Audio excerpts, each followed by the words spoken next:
जैसा कि हम सभी लोग जानते हैं कि तमाम ऐसी चीजें होती हैं, तमाम ऐसे उपकरण, तमाम ऐसे वस्तुएं आ जाती हैं हमारे वहाँ जो हमारे समाज और हमारे देश को नुकसान पहुंचाती हैं। सरकार उसको देखती है, लोगों की प्रतिक्रिया लेती है, उस पर प्रतिबंध लगाती है। लेकिन प्रतिबंध लगा देना ही नाकाफी नहीं होता है, उसको कड़ाई से अनुपालन कराना, उस पर निगरानी रखना ये भी जरूरी होता, और हम आम नागरिकों को भी उसके प्रति संवेदनशील होने की जरूरत है। जब तक हम अपनी जिम्मेदारी नहीं देखेंगे तब तक ऐसे जो इन प्रतिबंधित वस्तुओं का दुष्परिणाम हमारे सामने आता रहेगा। आज ऐसे ही एक दुष्परिणाम से मैं आपको रूबरू करवाऊंगा।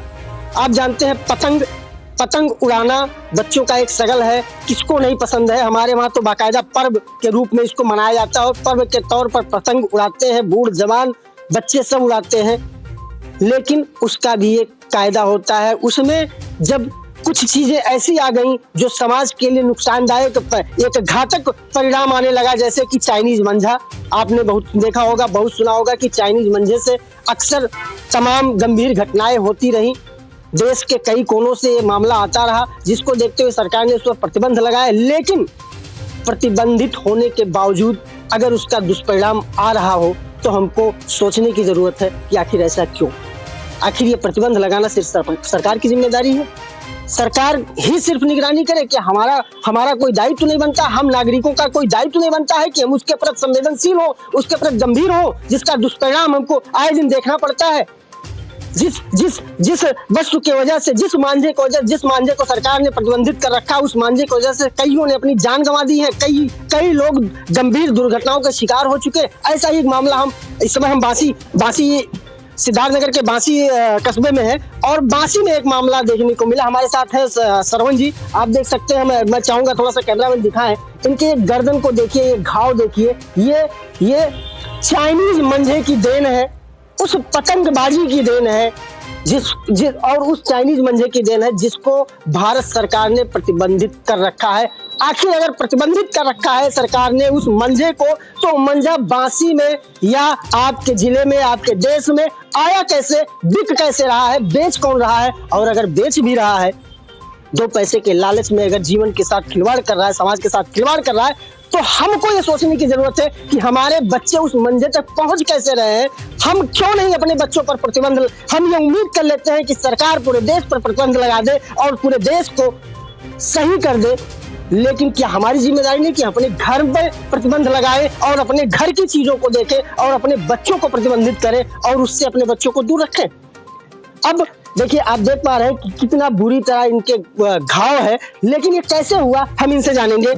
ये सरवण जी, ये बताइए, आपके जो गर्दन पर, हालांकि मैं एक चीज बता दूं, ये घाव काफी गंभीर है, बाल इनकी जान बच गई। डॉक्टरों ने इनको थोड़ा सा बोलने से मना किया, फिर भी मैं थोड़ा सा चाहूंगा कि इनके साथ जो दुर्घटना घटी है उसके विषय में थोड़ा सा बताएं। सरवण जी, ये घटना कैसे घटी?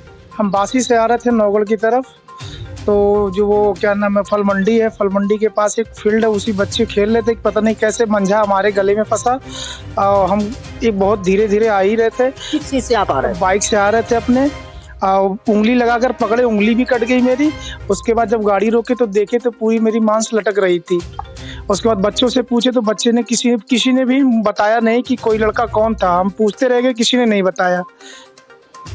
तो फिर उसके बाद आपने क्या किया? चूंकि जब ये कट गया, ये घाव जिस हिसाब से, कब की घटना है? ये कल की घटना है। तो कल की घटना है, इस पे ट्रीटमेंट भी हुआ होगा, जाहिर बात है कुछ बेहतर हुआ है। उस समय तो और स्थिति भयानक रही होगी। भयानक थी सर, वो स्थिति बहुत ज्यादा भयानक थी। उसके बाद ट्रीटमेंट करवाए और डॉक्टर साहब बहुत हार्ड दवा भी दिए। उसके बाद कहे कि ये खाते रहिएगा 4-5 दिन, उसके बाद सूख जाएगा तो हम बताएंगे, और ज्यादा बोलिएगा मत, आराम करिएगा आप। उन्होंने कहा, डॉक्टर ने कहा मुझसे ये चीज।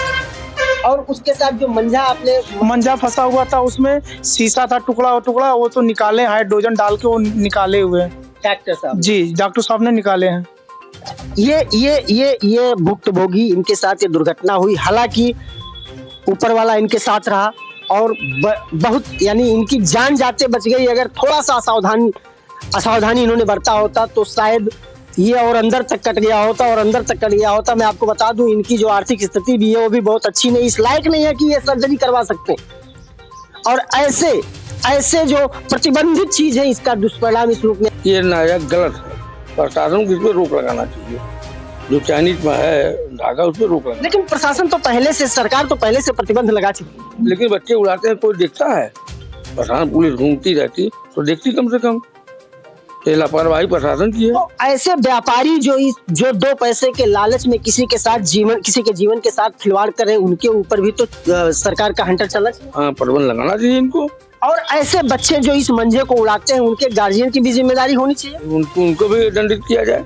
उनको भी दंडित किया जाए। जी बिल्कुल। जी हाँ, बिल्कुल। आप ये सही है कि सरकार जो हमारे समाज के लिए ऐसी चीजें, जो वस्तुएं जो हमारे